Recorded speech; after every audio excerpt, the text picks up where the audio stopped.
આજથી લગભગ 150 વર્ષ પૂર્વનો એક સાચો બનેલો પ્રસંગ છે.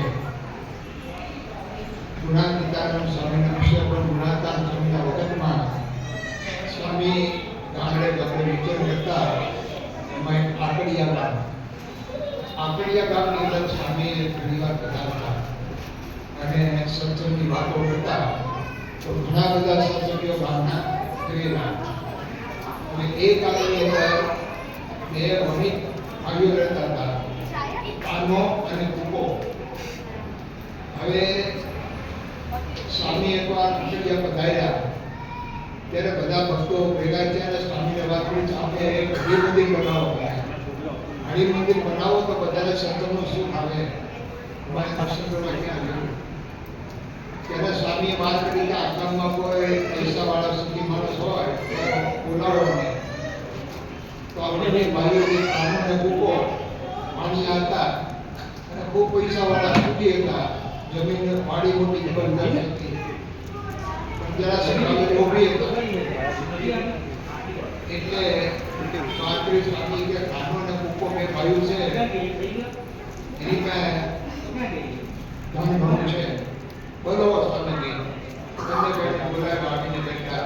એટલે સ્વામીએ વાત કરી કે જુઓ બધાની ઈચ્છા છે તો આ તમારા ગામની અંદર આપણે ભગવાનનું હરિ મંદિર બનાવીએ તો દરેકને દર્શનનું સુખ આવે અને જે ગામની અંદર મંદિર બને ને એ ગામની આયુષ વધી જાય, ગામની આયુષ વધી જાય, મહિમા વધી જાય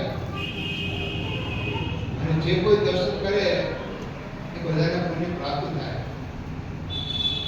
આ બે ભાઈ એટલા લોભી હતા એટલે કે સ્વામી તમારી વાત સાચી છે પણ અમે અમારું માંડ પૂરું કરીએ છીએ, અમારી પાસે છે નહીં. સ્વામી કે ભાઈ આ તો ધર્મનું કાર્ય છે, ભગવાન એક મને ઘણું દેશે, તમને થોડી સેવા કરશો, હરિભક્તો થોડી સેવા કરશે, થોડી તમે સેવા કરો તો ગામમાં મંદિર બની જાય. કે ના સ્વામી કે અમારથી કઈ સેવા થાય એવું નથી કે હસીને ના પાડી દીધી. ઉભા થઈને સ્વામી કે લોભી છે એ આપશે નહીં. હરિભક્તો કે સ્વામી કાંઈ વાંધો નહીં, અમે બધા તમે કરીને પૂરું પાડી દઈશું, ભળી આપતા. એટલે હરિભક્તો બધા એવું ઘરાણું કરી અને એમ થોડી ઘણી વસ્તુ વેચી કાઢી, ઘરણા વેચીને કે આ વેચીને કે તે વેચીને કે એક હરિમંદિર લંબા ભરાયેલું. સ્વામીએ પ્રતિષ્ઠા પણ કરી. ધીરે ધીરે સત્સંગ પણ ખૂબ વધતો ગયો અને કાળાંતરે પછી આ બંને ભાઈઓ માંદા પડ્યા, કાનો અને કુકો, અને બીમારી વધી ગઈ અને દેહ પડી ગયો. એક સાધે બંને ધામમાં જતા રહ્યા. હવે ધામમાં જતા રહ્યા પછી એની પાછળ જે કાંઈ ધન પણ હતું એના સગાવાળા બધા વેચી ગયા અને એની પાછળ ગામને જમાડ્યું. તો ગામને જમાડ્યું પણ જેમાં પછી ગામના લોકોને બધાને ઝાડા ઉડી થઈ ગયા. રોટીનું ખાધું પચ્યું નહીં. થોડો સમય વયો ગયો પછી એને વારસદાર તો કાઢ્યું નહીં. એ વાડી એની હતી વિદેશમાં કાઢી એટલે આપણે હરિભક્તે સત્સંગીએ વાડી રાખી, વેચાતી વાડી રાખી. વાડી બહુ સારી હતી, વાડી વેચાતી રાખી અને પછી એ પોતે વાડીની અંદર જોતર જોડે છે વાડીમાં જઈને. અને એ વખતે બે સાત દોડતા દોડતા ફૂફાડા મારતા આવે, બે સાત ફૂફાડા મારતા આવે, કાળા સાપ. એટલે આ ભગતને મૂકીને બહાર નીકળી જવું પડે વાડીની. વળી પાસે આવીને જ્યારે આમ જોતર જોડીને આમ કામ કરવાની તૈયારી કરીને ત્યાં ફૂફાડા મારતા બે સાપ આવે, વાડીમાં ટકવા જઈ બહાર નીકળી જાય.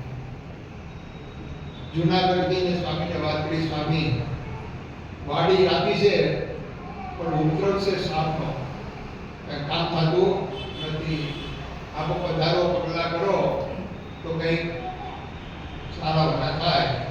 સારું, સ્વામી પધાર્યા આકડિયા અને કીધું ચાલો વાડીએ જઈએ. સ્વામીને લઈ હરિભક્ત આપણા હતા એ વાડી આવ્યા અને સ્વામીને આસન આપી દીધું. સ્વામી બેઠા. સ્વામી કે કામ શરૂ કરો, જોતર જોડો. ત્યાં બળદની એને જોતર જોડ્યું, ત્યાં બે સાપ ફૂફાડા મારતા હતા, ગુચ્છુવાળા અને બંને આ હરિભક્તો એકદમ ભાગ્યા. સ્વામી કે તમે ભાગશો નહીં, બીજો નહીં. સ્વામી ઊભા થઈ અને સાપની સામે ગયા, ઊભા રહ્યા. એટલે સાપ સ્થિર થઈ ગયા.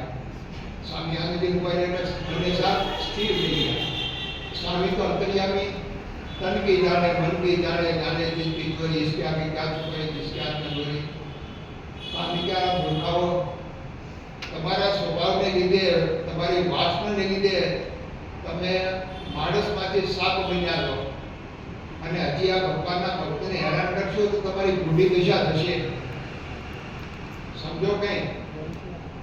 અને એ વખતે સાપની આંખમાંથી આંસુડા પડવા મળ્યા અને વાચા થઈ કે સ્વામી દયાળુ, અમે અમારા સ્વભાવને લીધે આ કષ્ટ ભોગવીએ છીએ, વાસનાને લીધે સાપ થયા છીએ, પણ તમે તો દયાળુ છો, અમારો ઉદ્ધાર કરો. તમે તો સંત પરમહિતકારી જગતમાની, સંત પરમહિતકારી, અમારે કંઈક ઉદ્ધાર કરો, દયા કરો. અમે દુઃખી છીએ, બહુ હેરાન થાય છીએ. પછી સ્વામીએ જળ લાવો. જળ લઈ સ્વામિનારાયણ મંત્ર બોલી અને સ્વામીએ છાટ્યું. જાઓ બંને બદ્રિકા સમાધિને તપ કરો અને પાપનું નિવારણ થાય. પછી ફરી જન્મ ધરશો અને ભગવાનની ભક્તિની સેવા કરશો, પછી તમારું કલ્યાણ થશે. પાણી છાટ્યું અને બંને સાથે તે મૂકી દીધા અને પેલા ભગતને કીધું, હવે તમારે ચિંતા ગઈ, હવે સુખેથી કામ કરો. આ બંનેને મેં બદ્રિકાશ્રમમાં મોકલી દીધા. હરિભક્ત વિચારવા પડી ગયા, સ્વામી હતા કોણ એ બે? સ્વામી કે તમારા ગામના કાંઠને મૂકો. આ બે જે વાણિયા આપણે મંદિર બનાવવા માટે જે પૈસા માટે સેવા માંગી હતી, ના પાડી હતી. હતા તોય ના પાડી હતી, લોભને કારણે. અને આ વાડીની જે વાસના રહી હતી, વાડીમાં વાસના રહી હતી એટલે ફરીને સર્વજ્ઞાન વાડીમાં રહેતા હતા, કોઈ ડરવા દેતા નહોતા. તો મારે જે વચનામાં 14 લખ્યું, અંતે યામતી સાધુતિ, અંતે ગતિ હોય એવી ગતિ. હા, તો જો ભગવાનની ભક્તિ કરી હોય, ભગવાનનું નામ લીધું હોય, તો સમયે ભગવાન આપણને યાદ આવે તો સદગતિ થાય. નકર આવા કેટલાય વાસના રહી જાય ને મનમાં, તો વાસના રૂપી દેહ ધારણ કરવો પડે. ભરતજી ઋષભદેવ ભગવાનના દીકરા હતા અને વનમાજીને તપ કરતા હતા, રાજપાટ છોડીને. પણ એક મૃગીના બચ્ચામાં હેત થઈ ગયું. હેત થઈ ગયું તો અંતે એમાં વાસના રહી ગઈ અને દેહ પડ્યો તો મૃગીનો અવતાર લેવો પડ્યો. ભાગવતની કથા આવે છે. ઋષભદેવ ભગવાનના પુત્ર હતા, રાજપાટ છોડી દીધું, વનમાં તપ કરતા હતા, પણ મૃગીના બચ્ચામાં થોડી હેત કરીને વાસના રહી ગઈ તો મૃગલાનો અવતાર લેવો પડ્યો. તો આવો મનુષ્ય મળ્યો છે તો જગતના પદાર્થમાંથી વાસના કાઢી અને સંતમાં ભગવાનની પ્રીતિ કરવી, ભગવાનની ભક્તિ કરવી, ભગવાનનું નામ સ્મરણ કરવું. અંશમીય પણ ભગવાનને જો સંભાળીએ ને તો મારા જે પાપી હોય અને અંતકાળે જો કાને ભગવાનનું નામ સાંભળીને તેનું કલ્યાણ. બાકી આ ભોગ વસ્તુ એવી છે ને કે આપણે ભગવાનની ભક્તિ ન કરીએ કે ભગવાનની સેવા ન કરી શકીએ એટલે અંતે બુદ્ધિ દિશા થાય. કીધું છે, લોભી પ્રભુને ઠગવા ઉપાય કરે, કદી ઈશ્વર શું ઠગાય. એ તો બધું અંતર્યામી જાણે, તે દંડ છે કર્મ કર્યા પ્રમાણે. કયું ભગવાનનું છે જીવન? એટલે મનુષ્ય બોલ્યો છે, સત્સંગ કરવી, ભક્તિ કરવી, સેવા કરવી, થાય એટલું કરવું શક્તિ પ્રમાણે. તો જીવની સદગતિ થાય.